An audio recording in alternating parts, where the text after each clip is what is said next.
28 दिनों के अंदर जो उसकी होती है, साइज होती है, वो कितनी होती है? 3 जो गेस्टेशनल ये सेक है ना, इसकी मेजरमेंट आप करेंगे तो कितनी आएगी? 3 आएगी भाई। 3 आएगी। तो ये जब नजर आ गई तो ये कितने दिनों की होगी? 28 दिनों की होगी। 28 दिनों की होगी और इसकी जो मेजरमेंट है वो 3 है। तो अब इसको कर लेंगे प्लस, तो ये कितना हुआ? 31 डेज। अब ये प्रेगनेंसी काउंटिंग करना आपको सिखा रहा हूं कि इसकी जो काउंटिंग की जाती है वो इस तरह से, इस फॉर्मूले के अंदर काउंट की जाती है कि इसकी जो गेस्टेशनल सेक की जो मेजरमेंट करेंगे आप 3 होगी, तो फिर इसके जो गेस्टेशनल, पहली बात तो जो नजर आता है वो 28 दिनों के अंदर नजर आ जाता है, ठीक है, बन जाता है 28 दिनों के अंदर, 4 वीक्स के अंदर ये बन जाता है। कितने? 4 वीक्स। ये 4 वीक्स के अंदर बन जाता है। फिर इसकी मेजरमेंट करते हैं, नजर आ गया, ये कितना हुआ? 28 दिन हो गए। अब इसकी मेजरमेंट करेंगे, कितनी आएगी? 3 को जो है 28 दिनों के साथ प्लस करेंगे तो ये 31 दिन बन चुके हैं।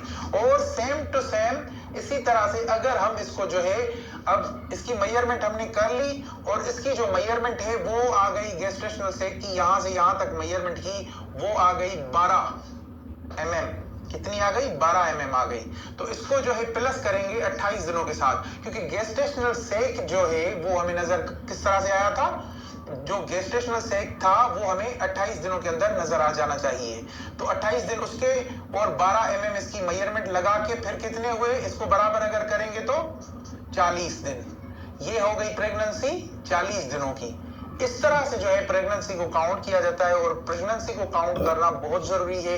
प्रेगनेंसी को जब आप काउंट करते हो तो फिर आपको बहुत अच्छे से जो है एक जो है वो निकालने में आसानी हो जाती है। तो अब आप इस चीज को जो है तवज्जो में लाइए कि 28 दिन तक गेस्टेशनल सेक जो होता है, ये मिसाल कर लें कि ये यहाँ पे एंडोमेट्रियम के अंदर ये गेस्टेशनल सेक बन चुका है, ठीक है, बीच में, ठीक है, यहाँ पे, क्योंकि ये सेंट्रिकल होता है, यहाँ पे बन गया।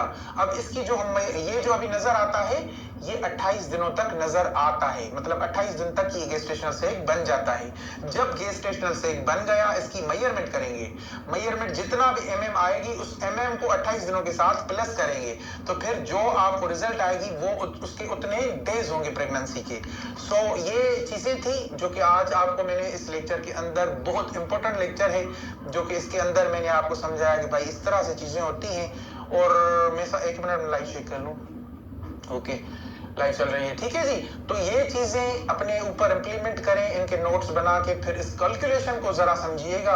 अगर ये कैलकुलेशन आपको समझ में नहीं आई तो इसका एक स्क्रीनशॉट लेके रखें, फिर आपको जो है अच्छे से समझ में आएगा। नहीं तो आप अभी भी लिखिए कि 28 दिनों को उसकी मेजरमेंट के साथ जो है प्लस करना है, जितनी मेजरमेंट में आएगी उसको हमने प्लस करना है 28 दिनों के साथ, ठीक है, 28 के साथ। तो फिर जो कैलकुलेशन आएगी उसको ही हम जो है फाइनल जो है काउंटिंग कहेंगे कि ये 40 दिन का बच्चा है। क्योंकि पहली जो अर्ली प्रेगनेंसी होती है वहां पे हमने डेज की काउंटिंग करनी होती है। तो डेज की काउंटिंग करने के लिए ये चीजें बहुत जरूरी है, इस चीजों को समझना बहुत जरूरी है।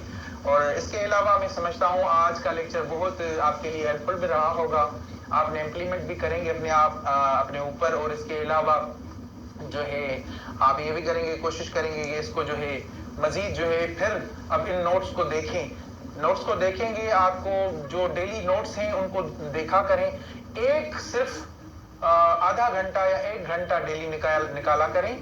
जो पहले दिन से लेक्चर है आज तक, ठीक है, आज तक पहले दिन से जो लेक्चर्स हैं उनको डेली एक बार देखा करें। सारे जो लेक्चर्स हैं डेली एक बार आप सिर्फ उनके ऊपर नजर फिराया करें। जब उनके ऊपर आप नजर फिराएंगे तो फिर आपको इंशाल्लाह इसके अंदर बहुत अच्छे रिजल्ट्स मिलेंगे। क्योंकि चीजों को भूलना तो नहीं है ना, हमें चीजों को याद रखना है। जब ये चीजें याद रहेंगी तब कभी भी आप अल्ट्रासाउंड करोगे, आपके पास जो रिजल्ट्स होंगे वो इंशाल्लाह आपके अकॉर्डिंगली उस चीज को समझने के लिए होंगे और आप उस चीज को जो है बेहतर तरीके से, बेहतर अंदाज से जो है समझ भी पाएंगे। तो कोशिश किया करें यार कि आप जो है मिनिमम 1 आवर डेली निकाला करें और इन चीजों के ऊपर अपनी नजर दौड़ाया करें।